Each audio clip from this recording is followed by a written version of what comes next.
Καλώ τον Πρόεδρο να έρθει λίγο στο βήμα. Τον κύριο Μαντρίνου.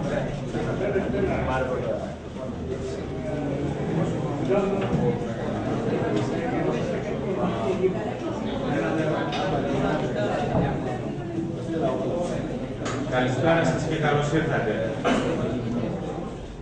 Σας καλωσορίζουμε όλους στην σημερινή μας διάσκεψη.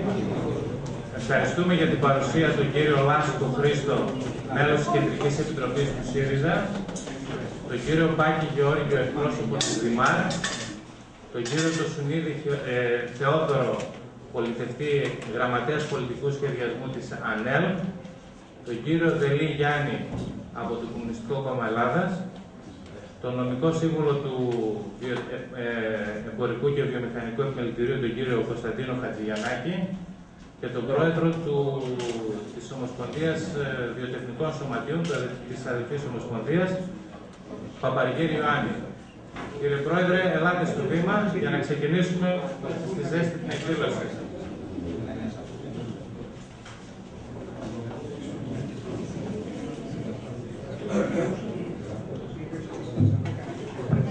Σας ευχαριστώ πάρα πολύ.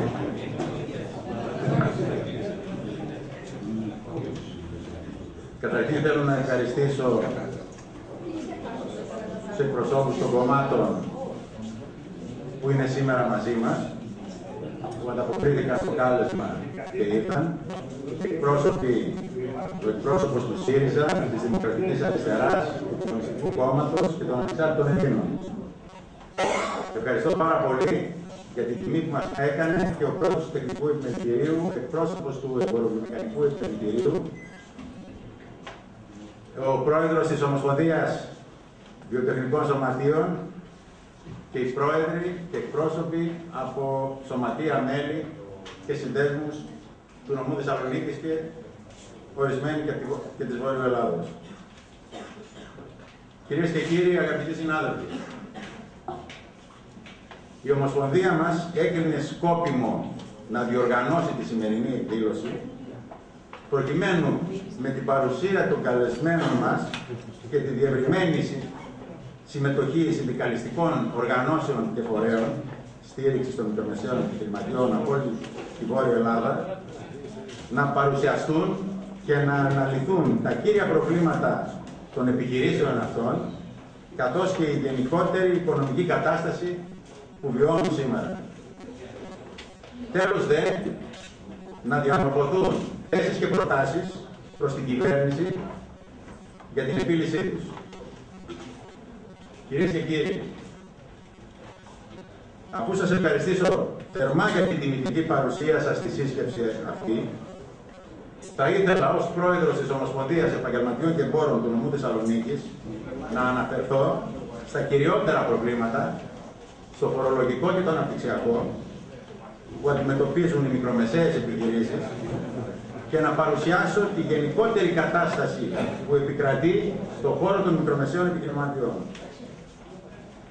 Είναι γνωστό ότι οι επιχειρήσεις αυτές, παρά το γεγονός ότι αποτελούν, σας ζητώ χίλια συγγνώμη, τους εκλεκτούς κεντρικούς ομιλητές, δεν ξέρω αν προηγουμένως τους ανέφερε, είναι μεγάλη τιμή, σας ζητώ συγγνώμη για την διακοπή, είναι μεγάλη τιμή που έχουμε κοντά μας τους τρεις διακεκριμένους ομιλητές. Ο ένας είναι ο καθηγητής οικονομικών του Αριστοτελείου Πανεπιστημίου Θεσσαλονίκης, ο Δημήτρης Ομάδας, ο πολύ καλός μας φίλος, ο οποίος πάντα όταν τον καλούμε έρχεται και δίνει παρόν και είναι πάντα κοντά μας όποτε και αν τον χρειαστούμε. Στα φορολογικά είναι ο Δημήτρης ο Πανοζάπος, ο οποίος είναι διακεκριμένος οικονομολόγος φορολογικός, γνώστης των ακινήτων και των φορολογικών, όπως επίσης και κοντά μας είναι και ο επίτιμος πρόεδρος της Ένωσης Εργοληπτών Κατασκευαστών Διαχειριστών Ιδιοκτητών Ακινήτων Ελλάδος, ο Κώστας ο Ζήκας, ο πολύ καλός μας φίλος και συνεργάτης. Μου επιτρέπετε να συνεχίσω, ζητώ συγγνώμη που δεν ήταν η παράληψη. Όπως κοντά μας είναι και ο Μάκης Αστεργίου, ο οποίος είναι Γενικός Γραμματέας του Συνδέσμου Επιχειρηματιών Ελλάδος και είναι και επικεφαλής παράταξης στο Δήμο Θεσσαλονίκης και εκπροσωπεί και το Δήμο σήμερα. Είναι γνωστό, αγαπητοί συνάδελφοι, κυρίες και κύριοι, ότι οι επιχειρήσεις αυτές, οι μικρομεσαίες επιχειρήσεις, παρά το γεγονός ότι αποτελούν τον κύριο μοχλό ανάπτυξης της εθνικής μας οικονομίας, αντιμετωπίζουν σοβαρά προβλήματα και μεγάλες αδυναμίες στη λειτουργία τους λόγω του απαράδεκτου και εχθρικού, θα έλεγα, περιβάλλοντος που έχει διαμορφωθεί σε βάρος τους και στο οποίο προσπαθούν να επιβιώσουν. Η Ομοσπονδία μας επανειλημμένα έχει τονίσει προς τους αρμόδιους υπουργούς ότι ο κεντρικός άξονας των πολιτικών προς τις μικρομεσαίες επιχειρήσεις θα έπρεπε να είναι η δημιουργία ενός περιβάλλοντος που θα βοηθήσει στη στήριξη και διευκόλυνση των επιχειρήσεων να επιτύχουν το στόχο τους χωρίς προβλήματα και παρεμβάσεις. Τα κυριότερα προβλήματα των μικρομεσαίων επιχειρήσεων και γενικά των επιχειρήσεων, χωρίς βέβαια να παραγνωρίζονται και πολλά άλλα, είναι τα εξής. Είναι το φορολογικό, πρώτον, και θα αναφερθώ στο φορολογικό, το οποίο είναι από τα μεγαλύτερα προβλήματα των μικρομεσαίων επιχειρήσεων, αφού εμποδίζει την ανάπτυξή τους και παρεμβάλλει εμπόδια στη δημιουργία τους. Χαρακτηριστικά του φορολογικού συστήματος που εφαρμόζεται σήμερα είναι η πολυπλοκότητα, η συνεχής μεταβολή και η δημιουργία εφαρμογής των φορολογικών νόμων. Επιχειρήσεις που θέλουν να είναι νόμιμες, συχνά αδυνατούν να τους παρακολουθήσουν και να τους εφαρμόσουν. Καταλαβαίνετε λοιπόν τι συμβαίνει με τις πολύ μικρές επιχειρήσεις, τις κυρίως οικογενειακές, που δεν διαθέτουν οργανωμένα λογιστήρια. Το γεγονός αυτό δημιουργεί γραφειοκρατία, ταλαιπωρεί τους φορολογούμενους και επανειλημμένα το έχουμε επισημάνει αυτό. Δυστυχώς όμως, καμιά αλλαγή δεν επέρχεται.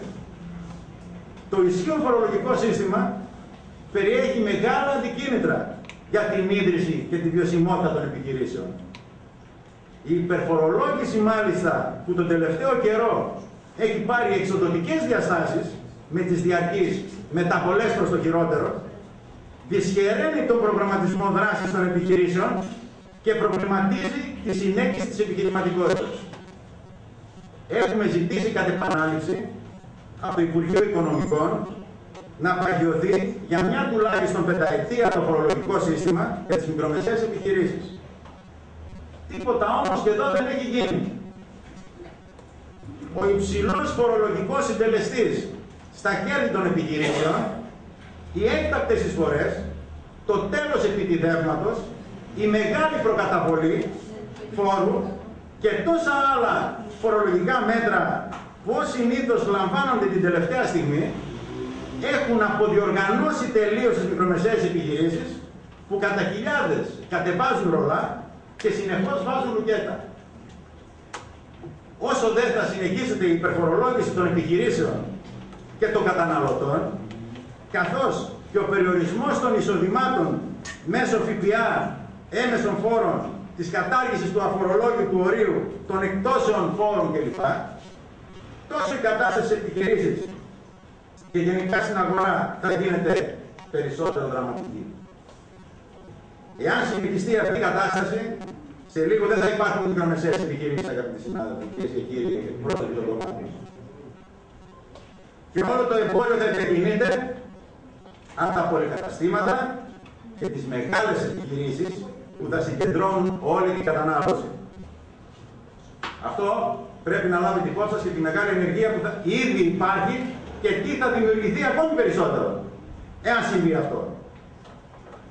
Εγώ βέβαια δεν μπορώ να επιβεβαιώσω διάφορες συζητήσεις και εκτιμήσεις ότι προς αυτή την κατεύθυνση βοηθάει η ασκούμενη φορολογική πολιτική με σκοπό να ικανοποιηθούν οι απαιτήσεις των δανειστών και να επιβιώνουν μόνο τα πολυκαταστήματα και οι πολυεθνικές.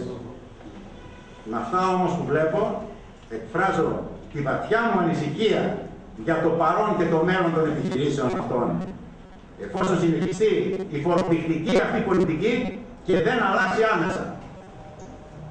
Θα αναφερθώ τέλος στον ΕΦΠΑ, που όπως προκύπτει εκ του αποτελέσματος που όλοι γνωρίζουμε, σχεδιάστηκε κυριολεκτικά στο πόδι και προκάλεσε έμφραγμα στις επιχειρήσεις και στους πολίτες.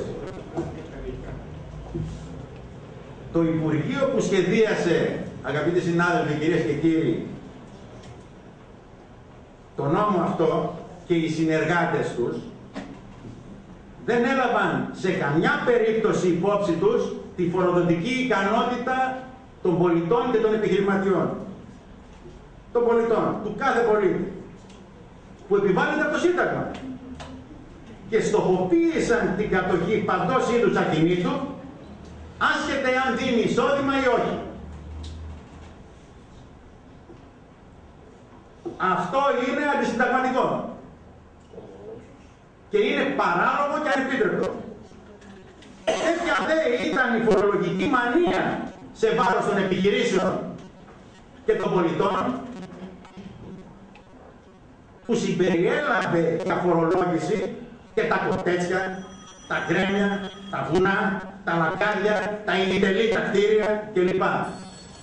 Χωρίς να εξαιρεθούν ούτε η πρώτη κατοικία, ούτε και τα διατηρητέα κτίρια, τα οποία είναι ξενίκιαστα και τα οποία ακόμη είναι και τιμόρροπα και τα φορολογούν με συντελεστές πολύ ψηλούς, που δεν έχουν καμία σχέση με την πραγματικότητα. Επιπλέον, για να αναπαλαιωθούν αυτά τα διατηρητέα κτίρια αλλά και τα άλλα κτίρια, τα οποία το 70% των κτιρίων εδώ στη Θεσσαλονίκη είναι παλιά, είναι του 70 και έχουν ταλαιπωρηθεί από σεισμούς κλπ. Αυτά τα κτίρια. Χρειάζονται λοιπόν αυτά τα κτίρια για να μπορέσουν να αναπαλαιωθούν χρήματα τα οποία οι επιχειρηματίες και οι ιδιοκτήτες αδυνατούν αυτή τη στιγμή. Δεν τα διαθέτουν αυτά τα μεγάλα ποσά. Και αποτέλεσμα απαξιώνονται γενικώς τα κτίρια. Και αυτά τα κτίρια τα φορολογούν με πολύ ψηλούς συντελεστές. Φορολογούν το κεφάλαιο δηλαδή, όχι το εισόδημα αυτό το οποίο φέρνει. Και αυτό είναι παράλογο και αντισυνταγματικό. Τον εξωφρενικό μάλιστα φόρο που επιβάλλεται από το σχετικό νόμο, καλούνται να πληρώσουν ακόμη και τα κοινωνικά ιδρύματα. Συνάδελφοι, κυρίες και κύριοι. Όπως παράδειγμα είναι το χαμόγελο του παιδιού. Και άλλα, η ΧΑΝ. Τη ΧΑΝ, από ό,τι έμαθα, είναι έτοιμη να κλείσει. 750.000 ζητήσαμε να πληρώσει χαράτσι, το έμφυα. Καταλήγοντας, θέλω να τονίσω ότι ο έμφυα, αγαπητοί συνάδελφοι, και κύριοι εκπρόσωποι των κομμάτων, όπως έχει σχεδιαστεί, θέτει υποδιωγμό την ιδιοκτησία περιουσιακών στοιχείων, άσχετα με τον χρόνο και την πηγή που αποκτήθηκαν, όπως είναι κληρονομιές, από οι γονείς, σε παππούδες, τα παιδιά και τα οποία έχουν πληρώσει, και οδηγεί σε δεσμεύσεις των περιουσιακών στοιχείων που οι ιδιοκτήτες τους αδυνατούν αυτή τη στιγμή από τους πολύ μεγάλους φόρους και τα χαράτσια και τον έμφυα να τους πληρώσουν. Όπως φαίνεται, στόχος του νομοσχεδίου αυτού είναι να εισπραχτούν τα 3,5 δις που επιβάλλει η Τρόικα, χωρίς να λαμβάνεται σε καμιά περίπτωση υπόψη η μεγάλη οικονομική και ανθρωπιστική κρίση που περνάει ο κόσμος, ο τόπος. Ο φόρος αυτός όμως είναι άδικος και αντισυνταγματικός, όπως είπα, διότι στηρίζεται στις προ-7ετίας αντικειμενικές αξίες και όχι στις σημερινές πραγματικές τιμές των ακινήτων που έχουν υποστεί μειώσεις, ως και της τάξης του 70%. Και φορολογεί το κεφάλαιο και όχι το εισόδημα, όπως είπαμε. Κατά συνέπεια, ο νόμος αυτός θα πρέπει να καταργηθεί και να σχεδιαστεί εξ επαρκής, με βάση τη φοροδοτική ικανότητα των φορολογουμένων που προβλέπει το Σύνταγμα της χώρας. Ότι πρέπει οι φορολογούμενοι να φορολογούνται ανάλογα με τη φοροδοτική τους ικανότητα.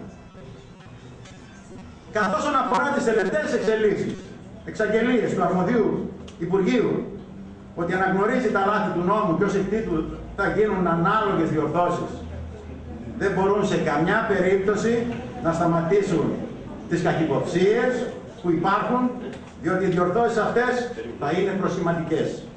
Αφού τα εκαθαριστικά σημειώματα έχουν ήδη αποσταλεί στους φορολογουμένους. Άλλωστε πιστεύω ότι κάποιες διορθώσεις που θα γίνουν, όπως ακούω από τις κριτικές που γίνονται από τα μέσα μαζικής ενημέρωσης, θα είναι ασήμαντες και θα ρίχνουν στάχτη στα μάτια των φορολογουμένων. Επομένως, η κατάργηση του νόμου αυτού και ο σχεδιασμός ενός άλλου νόμου που θα αποδίδει δικαιοσύνη και δεν θα είναι φοροποιητικός, είναι απαραίτητο. Διαφορετικά, οι ληξιπρόθεσμες οφειλές θα είναι ανυπολόγιστες. Άλλα προβλήματα που αντιμετωπίζουν οι μικρομεσαίες επιχειρήσεις είναι τα αναπτυξιακά, το δεύτερο μεγάλο θέμα, και η ρευστότητα στην αγορά. Χρειάζεται να θεσπιστούν αυξημένα οικονομικά κίνητρα για τη συνεργασία και τη συνένωση επιχειρήσεων. Η αξιοποίηση των κοινωνικών πόρων αποτελεί πρωταρχική επιλογή. Επίσης, τα χρηματοπιστωτικά, για να μην σας κουράζω λίγο γρήγορα, γιατί υπάρχουν οι κεντρικοί ομιλητές που θα καλύψουν όλο το θέμα. Οι μικρομεσαίες επιχειρήσεις δεν έχουν ευκαιρή πρόσβαση, όπως γνωρίζετε, στο τραπεζικό σύστημα, συνάδελφοι. Με αποτέλεσμα να δυσχεραίνεται η προσπάθεια του εξυγχρονισμού του. Η ανυπαρξία της χρηματοδότησης των επιχειρήσεων από τις τράπεζες, μαζί με την πολιτική λιτότητα που εφαρμόζεται από την κυβέρνηση, έχουν καταστρέψει την αγορά. Με αποτέλεσμα ο τζίρος να μειώνεται, εκτιμάται ήδη στο 70%, και καταστρέφεται η πραγματική οικονομία που αποτελεί την απαραίτητη προϋπόθεση να υπάρξει ανάπτυξη στην εθνική μας οικονομία. Η μικρομεσαία επιχείρηση, συνάδελφοι, προκειμένου να γίνει ανταγωνιστική και να επιβιώσει, χρειάζεται η πολιτεία να παρέχει πλήρη κάλυψη με το απαραίτητο νομοθετικό έργο που θα εμποδίσει σοβαρά την ανάπτυξη του αθέμητου ανταγωνισμού, του παρεμπορίου, που πλήττουν θανάσιμα την επιβίωση της μικρομεσαίας επιχείρησης. Η εσωτερική αγορά μπορεί να έχει ωφελήσει τις μικρομεσαίες επιχειρήσεις, αλλά η παγκοσμιοποίησή τους, που αυτή τη στιγμή καλούνται να επιβιώσουν, επιβάλλει να δραστηριοποιηθούν και σε ξένες αγορές με συνθήκες ανταγωνιστικότητας. Αυτό σημαίνει ότι θα πρέπει να ενισχυθούν οι τεχνολογικές τους δυνατότητες με μεταφορά τεχνολογίας και να σημειωθεί πρόοδος στον τομέα συνεργασίας με τις ξένες επιχειρήσεις. Τελειώνοντας, θέλω να επισημάνω τα κατωτέρω για την κατάσταση που βιώνουν οι μικρομεσαίες επιχειρήσεις. Στα χρόνια, διαφορετικά προβλήματα που υπήρχαν συσσωρεύτηκαν και εκείνα που σχετίζονται με την κρίση της χώρας μας και τις δραματικές εξελίξεις στον τομέα αυτό. Χιλιάδες επιχειρήσεις έχουν κατεβάσει ρολά και ο επιχειρηματικός κόσμος και οι οικογένειές τους οδηγούνται στην ανεργία. 3 στις 4 επιχειρήσεις παρουσιάζουν σοβαρά προβλήματα ρευστότητος, αφού οι τράπεζες αρνούνται να τις χρηματοδοτήσουν και το καταναλωτικό κοινό συνεχώς μειώνεται λόγω της έλλειψης εισοδήματος. Ο κύκλος εργασιών έχει μειωθεί σημαντικά. Στις οδυνηρές αυτές συνέπειες προστίθεται και το γεγονός ότι 3,5 δισεκατομμύρια ευρώ το χρόνο φεύγουν για αγορές στις παραμεθόριες περιοχές, σε γειτονικά κράτη, όπως είναι η Βουλγαρία κλπ. Μετά από αυτά που ανέφερα, θέτω τα ερωτήματα. Υπάρχουν προοπτικές επιβίωσης και ανάπτυξης ή τα λουκέτα θα είναι αναπόφευκτα? Η φορολόγηση των επιχειρήσεων και των πολιτών θα γίνεται με βάση τη φορολογική τους ικανότητα ή θα συνεχίζεται η σημερινή δραματική κατάσταση? Η έλλειψη ρευστότητας της αγοράς θα αντιμετωπιστεί με τη χρηματοδότηση από τις τράπεζες ή θα παραμείνει κενό γράμμα με όλες τις επιπτώσεις στην οικονομία της χώρας μας? Τέλος, οι προτάσεις της Ομοσπονδίας μας στα ζητήματα στήριξης των μικρομεσαίων επιχειρήσεων είναι τα εξής. Σχέδιο ανασυγκρότησης και εξυγχρονισμού. Ισχυρά κίνητρα αντιμετώπισης της κρίσης. Δημόσιες επενδύσεις για τη δημιουργία σύγχρονων τοπικών αγορών και βιοτεχνικών πάρκων. Δραστικός περιορισμός του αθέμητου ανταγωνισμού και του παρεμπορίου και του λαθρεμπορίου. Δεσμευτικό σύμφωνο κυβέρνησης και τραπεζών που λαμβάνουν κρατικές εγγυήσεις για τη διάθεση ποσοστού τουλάχιστον 15% από αυτές για την ενίσχυση της ρευστότητας στην πραγματική οικονομία. Καθιέρωση ενός απλού και δίκαιου φορολογικού συστήματος διάρκειας μιας πενταετίας τουλάχιστον, με κατάργηση των επαυτών φορολογικών διατάξεων όπως είναι χαράτσια κλπ. Θα αναφερθώ επίσης σε μια πρόταση της Ομοσπονδίας που έχει να δημιουργηθεί, αυτό το έχουμε πει και στο παρελθόν και έχουμε καταθέσει και υπομνήματα και προτάσεις, να δημιουργηθεί ένα υφυπουργείο μικρομεσαίων επιχειρήσεων που θα συγκεντρώνει όλες τις αρμοδιότητες χάραξης της κυβερνητικής πολιτικής για τις μικρομεσαίες επιχειρήσεις. Μία διακοπή μας τιμούν με την παρουσία τους ο πρώτος αντιπρόεδρος του Εμπορικού Συλλόγου Θεσσαλονίκης, ο Κοσμάς ο Καλογιάννης, όπως επίσης και ο Γενικός Γραμματέας του Εμπορικού Συλλόγου Θεσσαλονίκης, ο Πάνος ο Μενεξόπουλος, ο οποίος ο Πάνος Μενεξόπουλος είναι και πρόεδρος των ενσωματείου μέρους της Ομοσπονδίας μας, που είναι έμποροι ξηρών καρπών. Είναι και από τους μεγάλους και εξαγωγές ξηρών καρπών. Καλώς ήρθατε, συνάδελφοι. Άφησα ένα τελευταίο θέμα που ενδιαφέρει, συνάδελφοι, τον ΟΑΕ, παρόλο που είναι εκτός διάταξης, που δίνει τις συντάξεις και καλύπτει την οικονομική και νοσοκομιακή περίθαλψη των ασφαλισμένων. Ο ασφαλιστικός αυτός φορέας βρίσκεται σήμερα σε δεινή οικονομική κατάσταση, λόγω της μείωσης της κρατικής χρηματοδότησης και των ανίσπρακτων, λόγω αδυναμίας των ασφαλισμένων ασφαλιστικών εισφορών.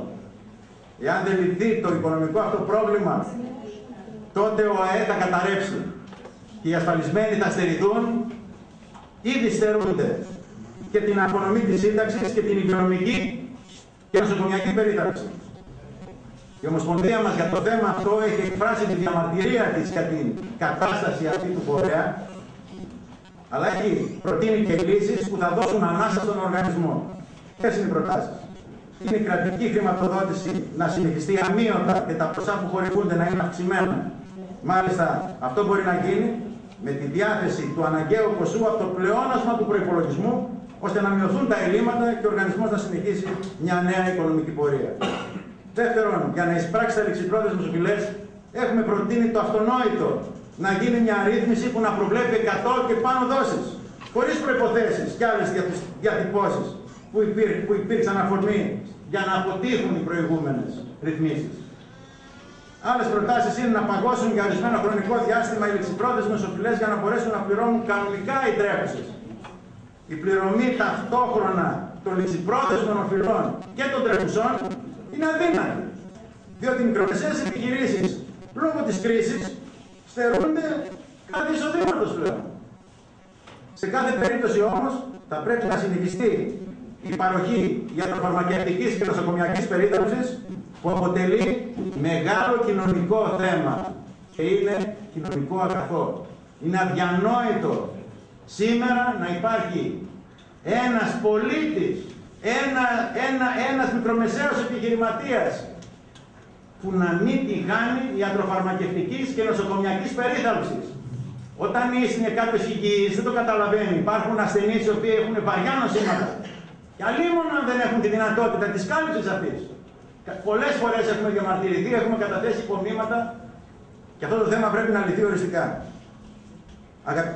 Και πρέπει να το αντιμετωπίσουμε όλοι μαζί και δυναμικά κιόλας.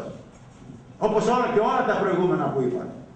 Αγαπητοί συνάδελφοι, δεν θα επεκταθώ σε πολλά άλλα θέματα, εξίσου σοβαρά για τις μικρομεσαίες επιχειρήσεις λόγω του περιορισμένου χρόνου. Θέλω όμως, συνάδελφοι, κυρίες και κύριοι, να σας διαβεβαιώσω ότι η Ομοσπονδία μας θα στέκεται πάντα στο πλευρό σας και θα αγωνίζεται με όλες τις δυνάμεις της για την επίλυση των προβλημάτων που σας απασχολούν. Το ξέρετε ότι το κάναμε μέχρι σήμερα και θα συνεχίσουμε να το κάνουμε. Θέλουμε όμως και τη δική σας βοήθεια, διότι τα μεγαλύτερα αποτελέσματα επιτυχάνονται με τους μαζικούς αγώνες, αυτούς που καλούμαστε σήμερα. Αγαπητοί συνάδελφοι, θα παρακαλέσω στο σημείο αυτό πρώτα τον καθηγητή του Αριστοτελείου Πανεπιστημίου Θεσσαλονίκης Οικονομικών, τον Δημήτρη Ντομάντα, να έρθει να πάρει τον λόγο και να μας πει, υπάρχει περίπτωση ανάκαμψης? Έλα. Έλα.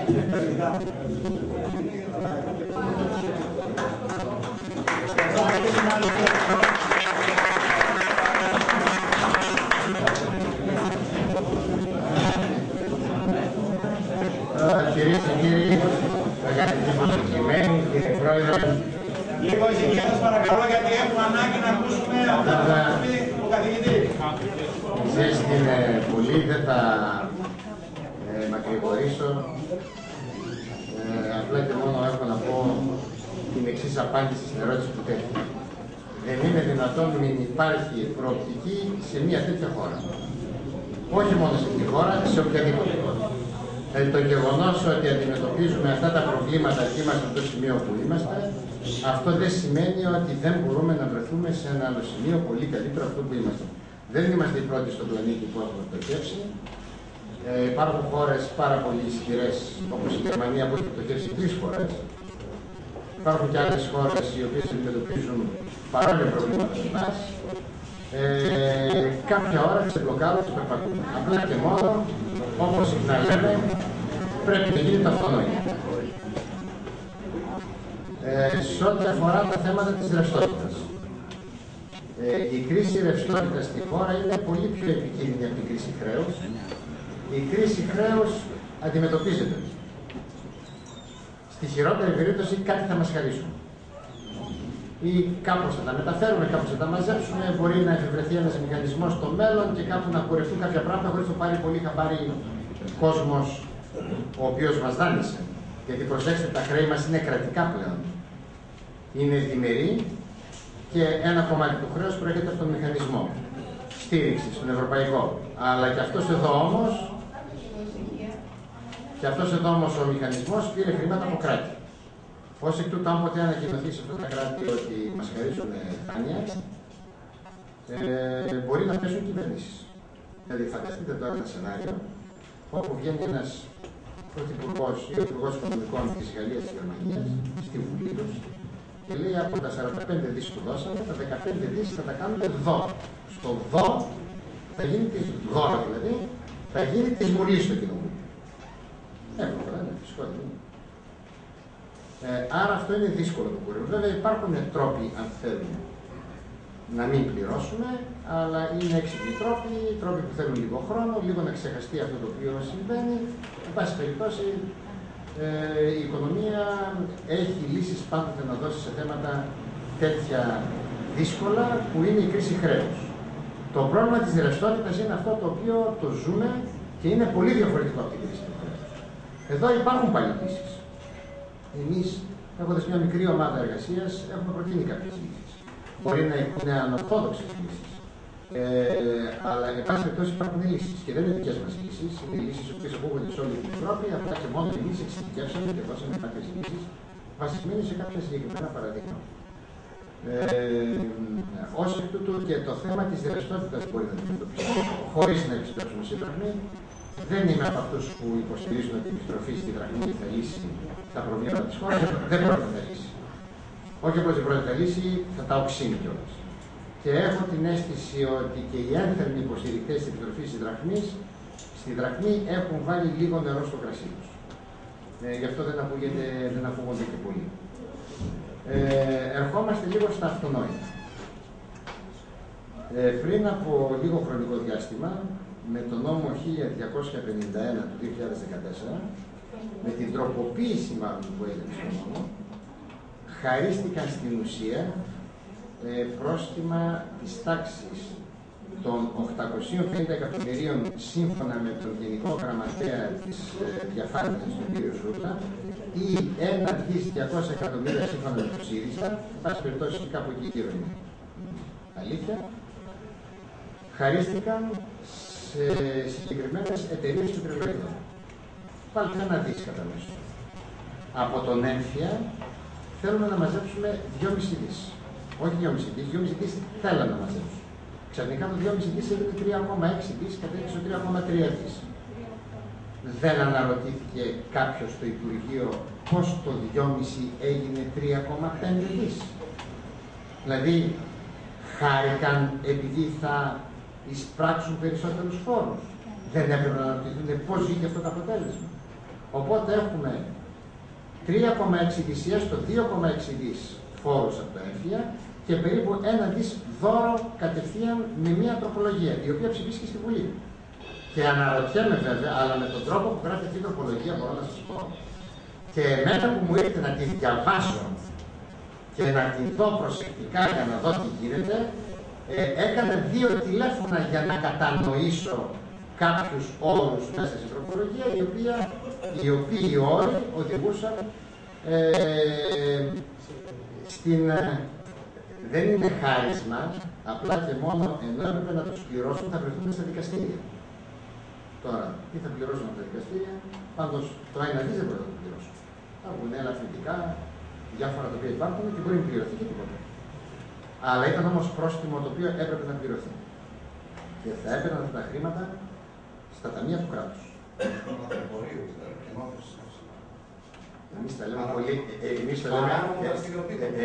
πολύ γενικά, εταιρείες πετρελοειδών. Τώρα μην μου πείτε για ποια ήταν τα ονόματα και πώς μοιράζονται αυτά τα 800, διότι... Ναι, ο Υπουργός βέβαια Οικονομικών είπε ότι αν γινόταν αυτό εδώ, κάποιες εταιρείες που ασχολούνται με τις πρώτες ύλες θα είχαν πάρα πολύ μεγάλο πρόβλημα. Οπότε δεν έχει σημασία τι ήταν, σημασία έχει ένα πρόστιμο το οποίο πρέπει να πληρωθεί.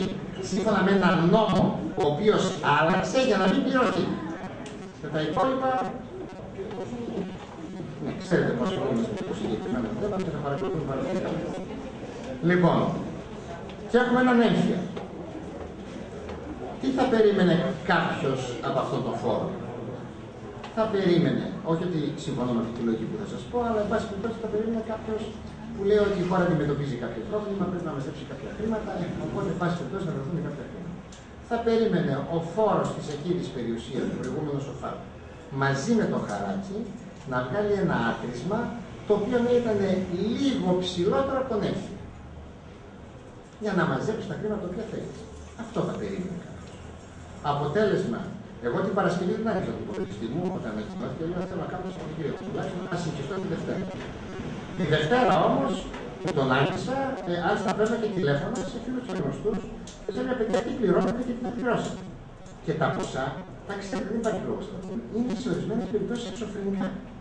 Δηλαδή από 400 ευρώ κάποιος βάλει και κάποια χρήματα, 1.200, 1.500, 2.000 χαράτσι, δεν είναι τόσο πολύ, βρέθηκε στο 4.500. Από 3.000 μιλάμε για συγγενείς, για φίλους που δεν μπορεί να μου λένε και ψέματα. Βρέθηκε κάποιος στο 12.000, από το 6.000 στο 18.000 και από το 8.000 στο 19.000. Βέβαια έγινε και κάτι το οποίο κανένας δεν το έθιξε. Πολλοί βρέθηκαν λίγο πιο κάτω από το άθροισμα των προηγούμενων ποσών. Και αυτός ο νόμος έχει διχάσει την κοινωνία. Γιατί κάποιοι βολεύονται, σου λέει θα πληρώσω λιγότερο, οπότε τι να φωνάξω. Και πολλοί όμως πληρώνουν πολύ περισσότερο. Με αποτέλεσμα να φτάσουμε σε αυτό το σημείο που φτάσαμε. Θα γίνουν κάποιες διορθώσεις. Τώρα, πού θα οδηγήσουν αυτές οι διορθώσεις, δεν ξέρω, ενδεχομένως θα οδηγήσουν στα 2,5. Δηλαδή, αυτός ο οποίος να πληρώσει 4.000 θα πληρώσει 3.500. Όσο να πληρώσει 18.000 θα φτάσει 16.000, 15.000, από τις 6.000. Θα μπορέσει κάποιος να τα πληρώσει όλα αυτά. Ενώ το πρωτογενές πλεόνασμα του 2,7 δις στην ουσία είναι το έμφυα. Αυτό είναι. Αν δεν πληρωθεί το μισό έμφυα, αυτό με το πρωτογενές πλεόνασμα κατεβαίνει στο μισό. Και αυτά βέβαια έχουν υπολογιστεί για να ασκηθεί και μια κοινωνική πολιτική κτλ. Και εκείνο το οποίο, αν θέλετε, με στεναχωρεί, δεν θα πω με εξοργίζει βέβαια, είναι το εξής. Και που δείχνει, αν θέλετε, και την ποιότητα του πολιτικού μας συστήματος. Αντί να έρθουν κάποιοι βουλευτές που ψήφισαν αυτόν τον νόμο στις 31 Δεκεμβρίου, ανήμερα πρωτοχρονιάς, και να πούνε, εντάξει, κάνουμε ένα λάθος. Και σωπαίνουν.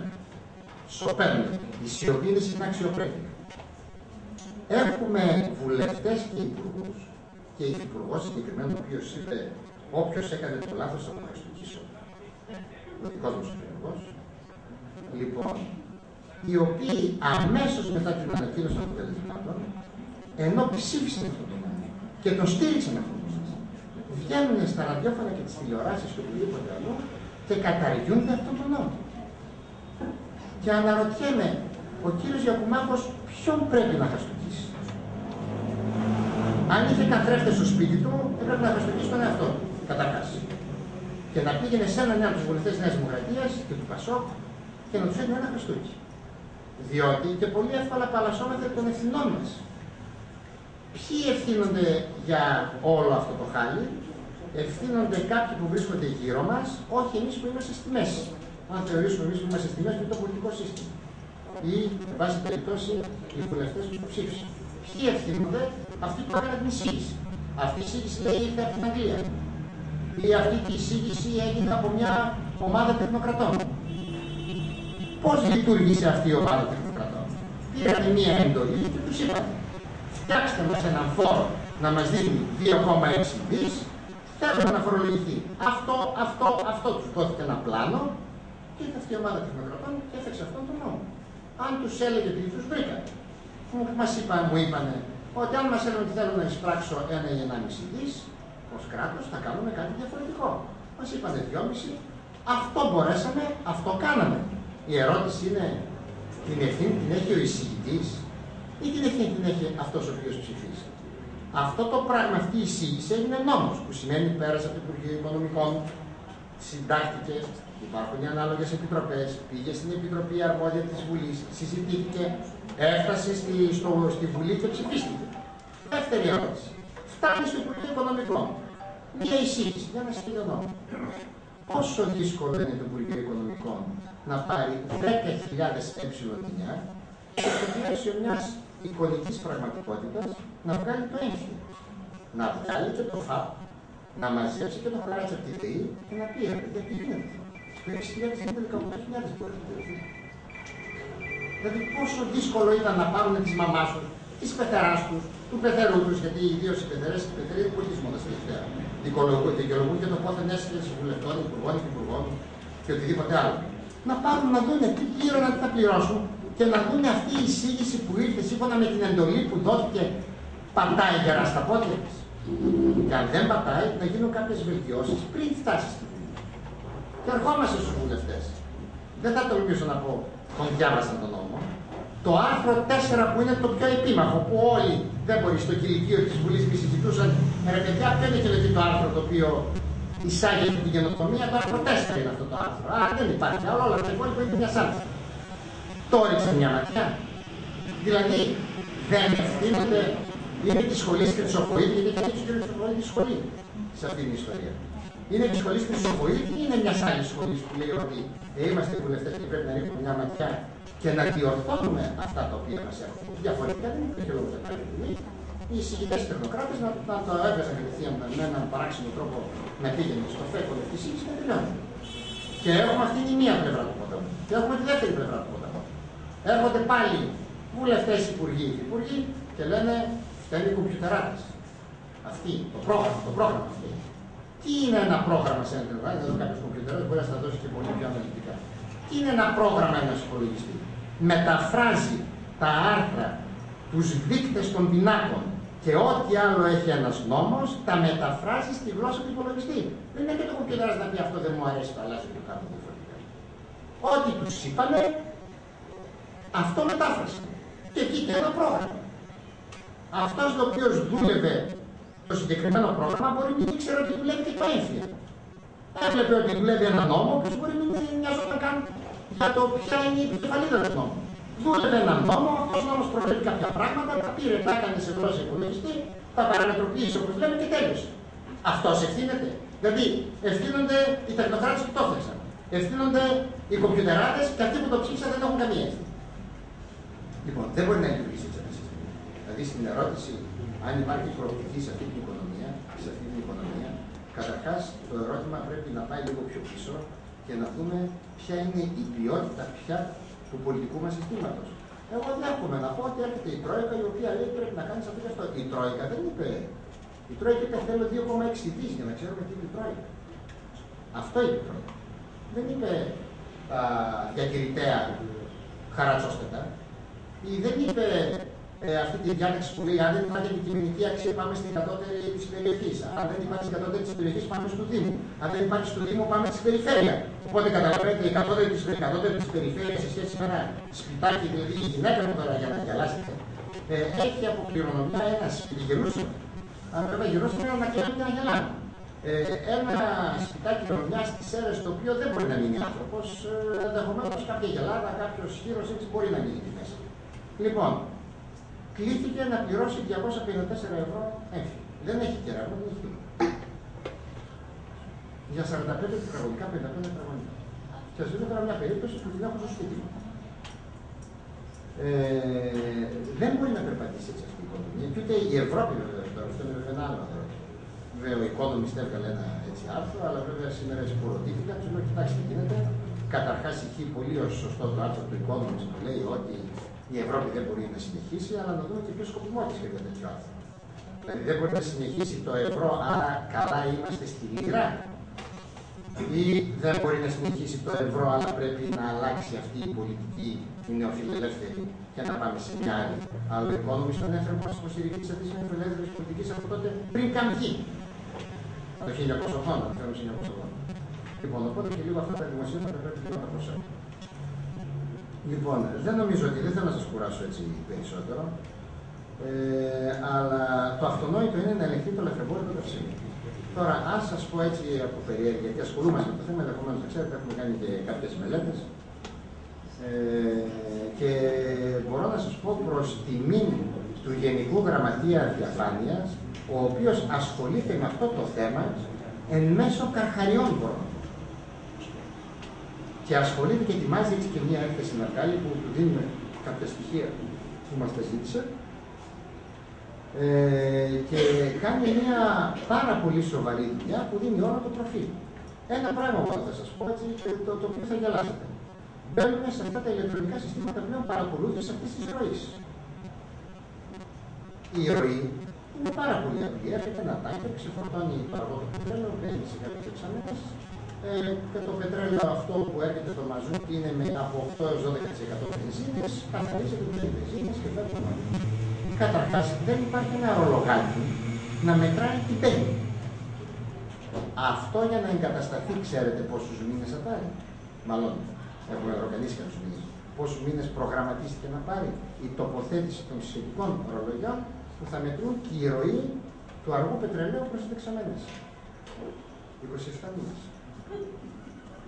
27 μήνες. Και αν θα πάρουν και παράταση, μπορεί να πάρει παράταση. Ναι. Ας δούμε το 27. Λοιπόν, το δεύτερο. Μπαίνουμε σε ηλεκτρονικά συστήματα παρακολούθησης της ροής. Ξέρετε ότι ο νόμος, ο τελευταίος, μια ρύθμιση, εν πάση περιπτώσει, που δεν ξέρω αν είναι νόμος, ρύθμιση, που ρυθμίστηκε, προβλέπει τη γνωστή βέργα ως στοιχείο μέτρησης του όγκου μέσα στα ρηχιοφόρα. Το προβλέπει πρόσφατη ρύθμιση. Νομίζω ή το έκανα σήμερα, το κάνω αύριο μεθαύριο. Πώς? Τι λες? Τι λες που δεν κάνει λάθος? Αν σου κόψω εγώ λίγο μέσα από το βιβλίο, να δεις πως κάνει λάθος. Λοιπόν, όχι, βέβαια, δεν είναι ηλεκτρονική. Αν είναι ηλεκτρονική, μπορεί να πει για κάποια ηλεκτρονική. Λοιπόν, δεν μπορεί να συνεχίσει. Βλέπετε το παρεμπόριο. Έρχονται διάφορα ωραία κρουαζιερόπλια εδώ δεξιά και αριστερά. Μόλις έρχονται τα κρουαζιερόπλια έξω από το λιμάνι, όλοι οι μαύροι παρατεταγμένοι. Εκεί έρχονται οι τουρίστες και αγοράσουν τους μαύρους. Πώς είναι οι προμεσαίες επιχειρήσεις? Δηλαδή, αυτά είναι τα αυτονόητα σημεία. Δεν μιλάμε για δύσκολα πράγματα. Τώρα τα συστήματα ρευστότητας βελτίωσης που προτείνουμε είναι κάποια αρκετά πολύπλοκη ιστορία. Έτσι. Εμείς μιλάμε για πράγματα της καθημερινότητας που μπορούν να λυθούν μέσα σε μια νύχτα περιοχή. Αν το θέλουμε.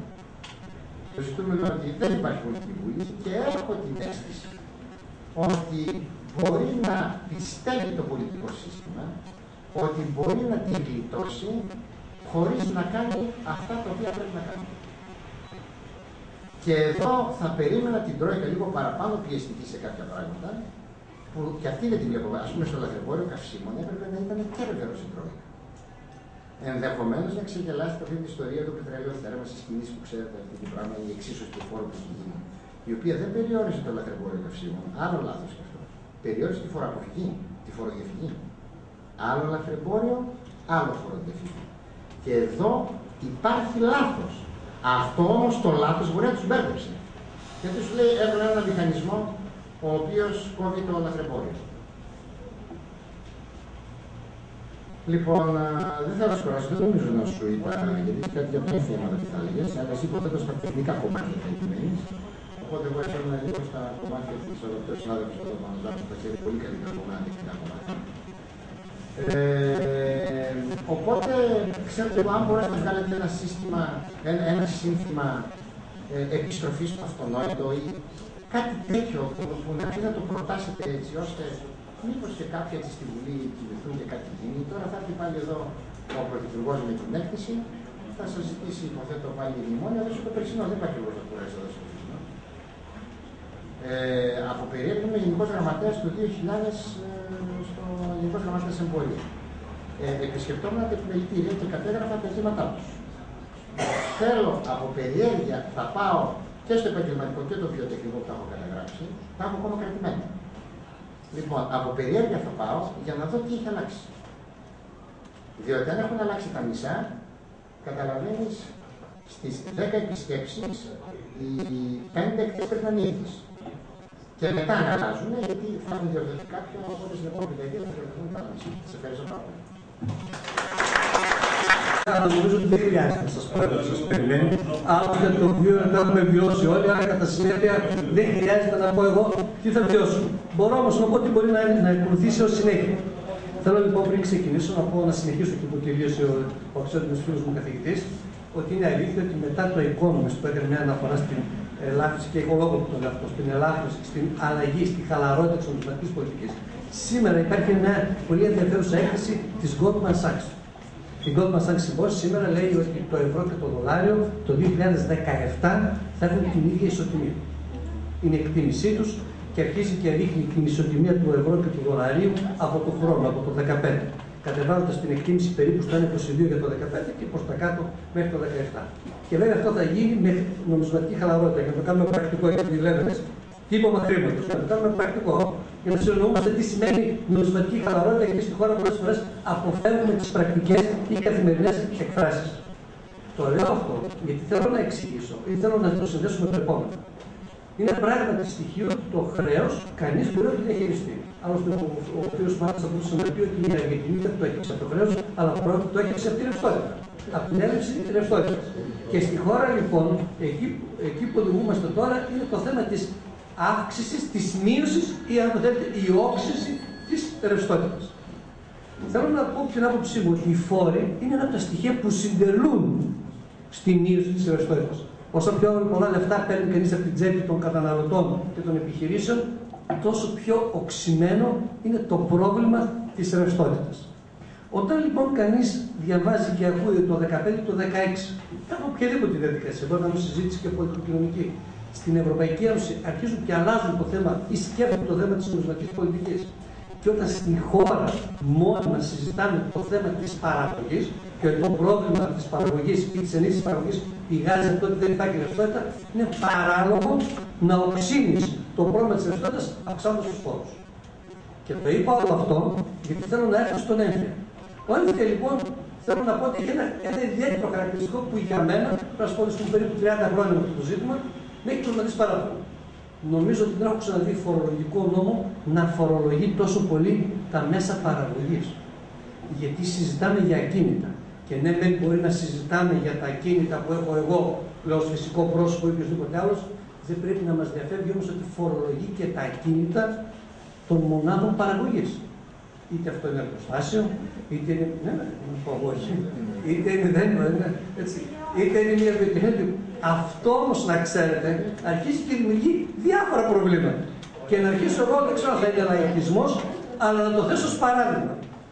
Κερδίσατε μια χρονιά 320 χρόνια και αποφασίσατε να τα κάνετε μηχανήματα. Θα πληρώσετε τον φόρο. Ωραία. Αποφασίσατε τα 300.000 να τα κάνετε κίνητο. Εργοστάσιο, να δώσει για να κάνει την παραγωγή. Θα πληρώσετε τον φόρο. Ναι. Είναι άνηση η διάκριση. Είναι άνηση η αντιμετώπιση. Γιατί και τα δυο είναι παραγωγικές, επενδυτικές επιλογές. Και δεν μπορείς να τις αντιμετωπίσεις με τέτοιο τρόπο. Θέλω να πω φορολογείται και το εμπόρευμα. Γιατί εμείς σαν κατασκευαστές που τα έχουμε απόλυτα τα φορολογούμαστε. Θα φτάσω.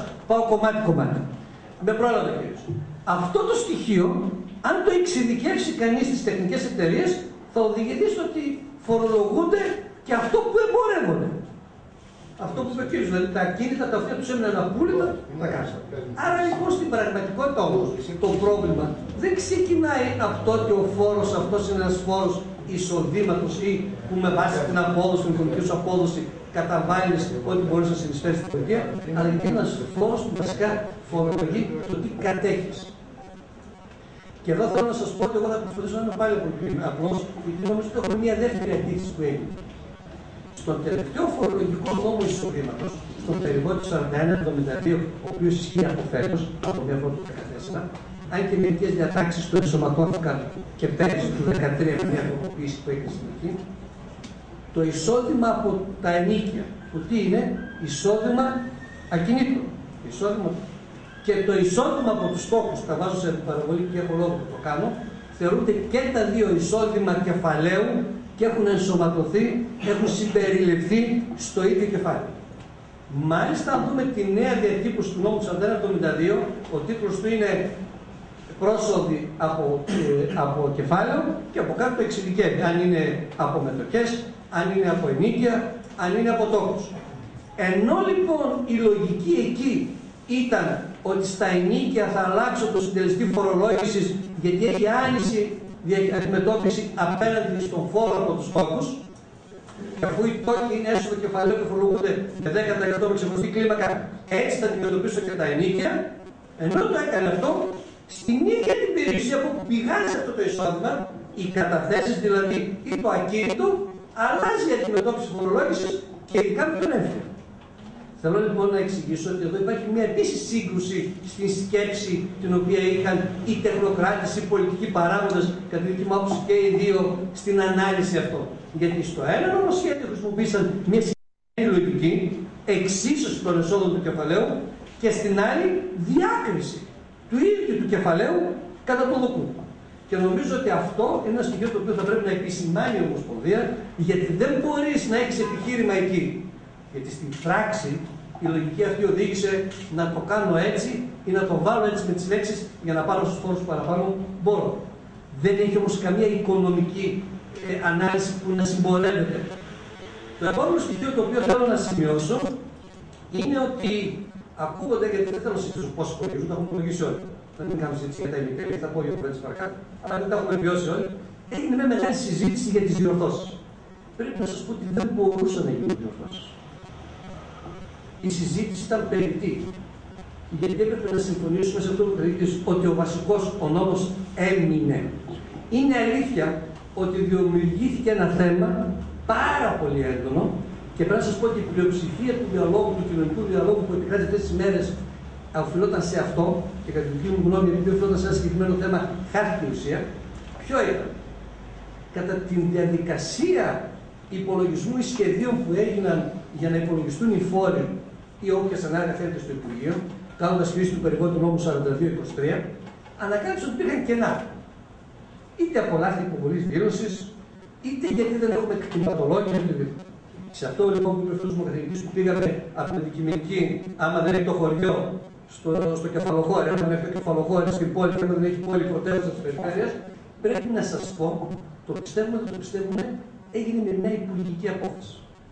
1184, 30 Ιουλίου του 2014. Και όσοι πολλές φορές επικαλούνται ότι είναι μηχανογραφικό το λάθος, το επικαλούνται για αυτή η υπουργική απόφαση, έχει τίτλο πάνω μηχανογραφικές διορθώσεις. Βέβαια στην πραγματικότητα δεν είναι κατά κυριολεξία υπουργική απόφαση. Γιατί είναι μια απόφαση που έχει υπογράψει ο Γενικός Γραμματέας Δημοσίων Εσόδων με 11 σημεία. Όπου κατά την δική μου άποψη, τα δύο σημεία δεν είναι θέμα της πραγματικότητας, θεωρώ ότι προσβάλλουν την ελληνική κοινωνία. Και να εξηγήσω γιατί. Γιατί δεν μπορεί σε μια υπουργική απόφαση να υπάρχει η έκφραση ότι αν κάτι είναι αδιευκρίνιστο, παίρνω ότι είναι πιο επιβλαβές για το φορολογούμενο. Είναι αδιανόητο. Δεν μπορεί, αν θέλει αυτό, βάλω το κάτω ως ποινή. Και πες ότι όπως καλά θα το τιμωρήσουμε αυτό. Αλλά δεν μπορεί να λες ότι στον υπολογισμό του πρώτου φόρου Ό,τι δεν έχει διευκρινιστεί θα το κάνω.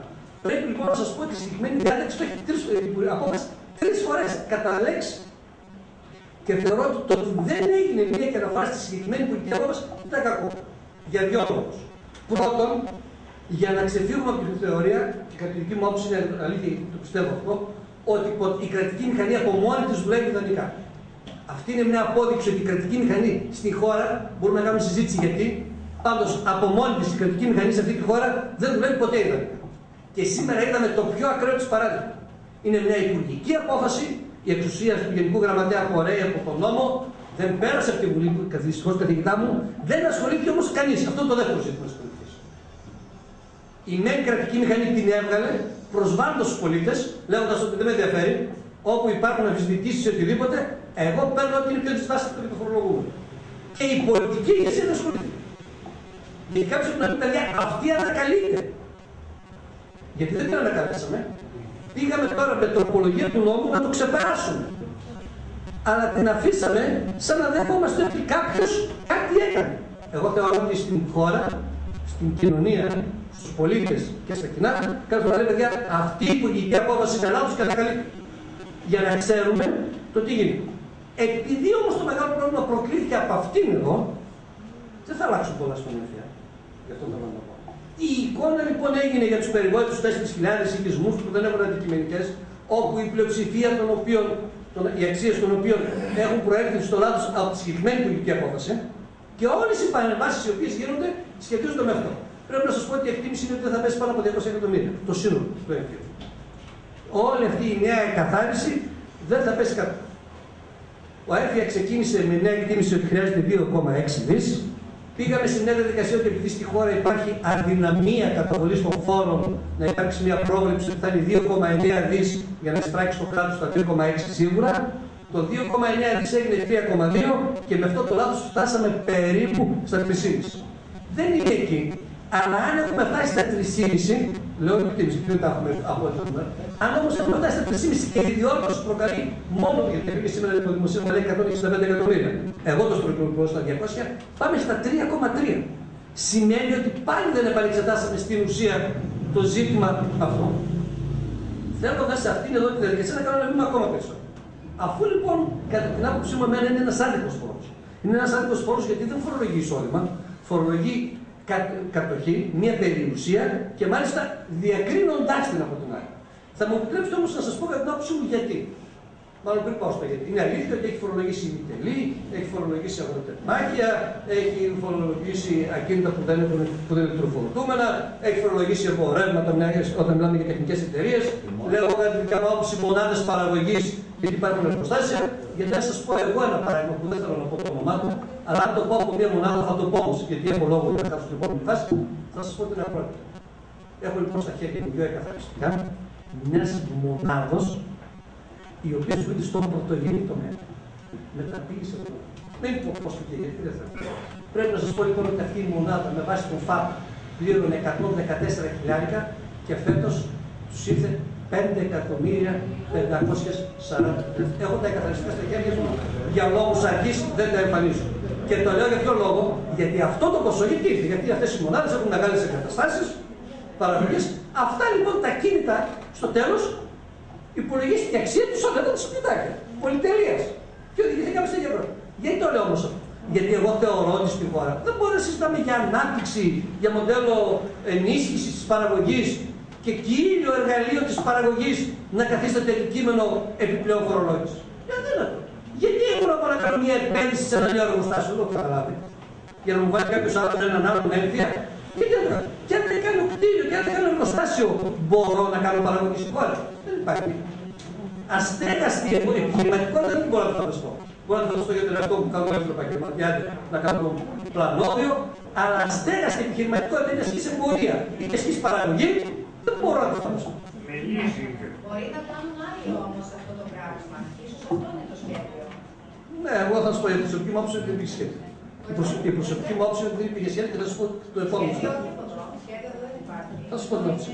Λοιπόν, για να τα ξεπεράσω, δεν πειράζει, δεν με πειράζει. Λοιπόν, για να συνεχίσω λοιπόν σε αυτή τη διαδικασία, θέλω να σα πω για αυτή τη θεωρία του σχεδίου. Κατά τη δική μου λοιπόν άποψη, να ξέρετε, πρέπει μια πολύ απλοποιημένη σκέψη. η οποία προς τη χώρα προσαρμόζεται λάθος και από εκεί προκαλούν τα προβλήματα. Ποια είναι η στήριξη? Όποιος διαβάσει το τελευταίο καιρό τις αναλύσεις που γίνονται στα φορολογικά ζητήματα παγκοσμίως, θα μου πει ότι θα χρησιμοποιήσω πολύ αυτές τις φράσεις γιατί λέει κάποιος το κεφάλαιο, οι καταθέσεις και τα υπόλοιπα. Τώρα στην παγκοσμιοποιημένη οικονομία εύκολα μεταφέρονται από χώρα σε χώρα. Άρα φορολόγησε τα με λίγο, κρόστεριστή, για να σου μείνει. Οι επενδύσεις με την έννοια της παραγωγής πάλι εύκολα μεταφέρονται. Θέλω να πω, πώς στην Κροατία, πώς στην Ρουμανία. Άρα βάλε μικρό συντελεστή φορολόγησης στα επιχειρηματικά κέρδη, γιατί θα σου φύγουν. Όταν όμως συνεχίσεις και χρειάζεσαι έσοδα, τι σου μένουν? Δύο πράγματα. Η εργασία και τα ακίνητα. Και τα εξηγώ για να το διευκρινίσω. Και στη μένει εργασία, στη χώρα, επειδή είμαστε η χώρα των αυτοαπασχολούμενων, η πατέντα ήταν κατάλληλη στο φορολογή του στους όλους τους αυτοαπασχολούμενους, άρα το γνωστό λαϊκό 26 ευρώ από το πρώτο ευρώ, 26% από το πρώτο ευρώ, στο δε ακίνητο ήταν η διαδικασία του έφυγα. Θέλω δηλαδή να εξηγήσω ότι δεν ήταν άπλος. Κατά τη δική μου όμως άποψη, εδώ έγινε ένα λάθος απέναντι και σε αυτούς που διαπραγματεύτηκαν, ό,τι διαπραγματεύτηκαν με την Τρόικα.